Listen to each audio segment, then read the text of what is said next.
Scurvy lay on his cot that scarcely contained his enormous shoulders. As the room swayed back and forth, the cot swayed, bumping Scurvy into the wall lightly. His cabin mate's countless trinkets and tokens rattled with the rocking ship. A single candle flickered as the ship pitched and rolled in the rough waters. Ogma sat on his cot with his legs in the small walkway between the cramped beds. He read one of the large books that littered his side of the tiny room. The front of the book had the words Carnonis's Final Battle written in Caris runes. Ogma rhythmically licked his thumb and turned one of the weighty pages. As the parchment flapped down onto the book's past pages, another great sway moved Scurvy's hulking body into the wall. "What is this?" Scurvy exclaimed. Outraged, he sat up across from Ogma, taking up seemingly the rest of the room.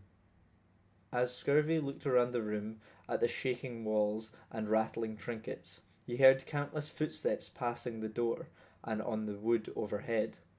Ogma raised his head slightly, then looked down at his book. He placed a small owl feather between the pages before closing the tome and placing it on top of the pile that cluttered most of his cot. Suddenly, with an almighty thud, the cabin swayed again. The books tumbled into the centre of the cabin. Ogma was propelled onto Scurvy's bed, and Scurvy raised his hand to brace himself against the roof. Ogma looked at Scurvy, who now looked pleased, and said, "Fuck it, let's see what's going on."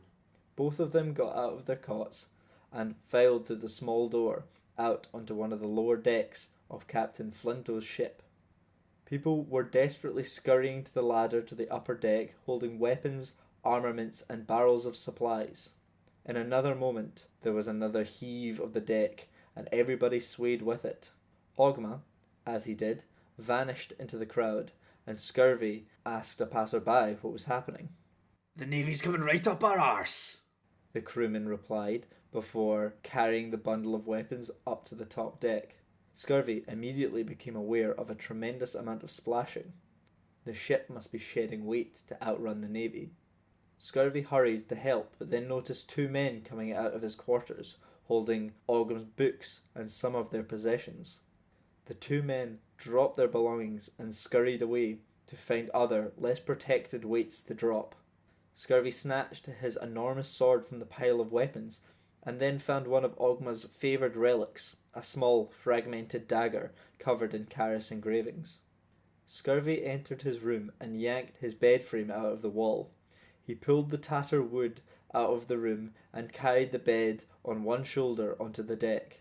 Hundreds of crewmen were running back and forth, tossing what they had into the water before retreating. With an almighty heave, Scurvy tossed the bed off the ship into the sea well below. Soon, all of Scurvy's shift was awake and working to lighten the ship. Scurvy, always the imaginative sort, proceeded to the kitchen before pulling the stove out of the ship and throwing it overboard. Ogma knocked on the glass of the captain's quarters. Then, when he heard a response, entered. Captain Flinto's quarters were large, lavish, and well decorated. As the ship bobbed about in the water, the many bottles of expensive alcohol rattled in their showcases. "Captain, what's the plan?" Ogma asked, watching the countless men throw any weight into the water.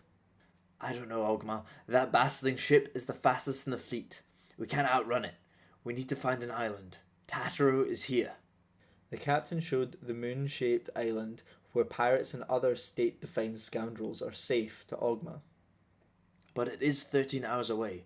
Or we could make our way to this island and try to lose them, but risk being stranded." Flintos pointed to a much smaller island in the archipelago of the Dire. "It's uncharted, unheard of, but we could be there in an hour." If you'd like Flinto's ship to make its way to the smaller island in the archipelago of the Dire, please like this video. And if you would like Flinto's ship to make its way to Tartaru, the moon-shaped island further away, please dislike this video. Thank you for watching.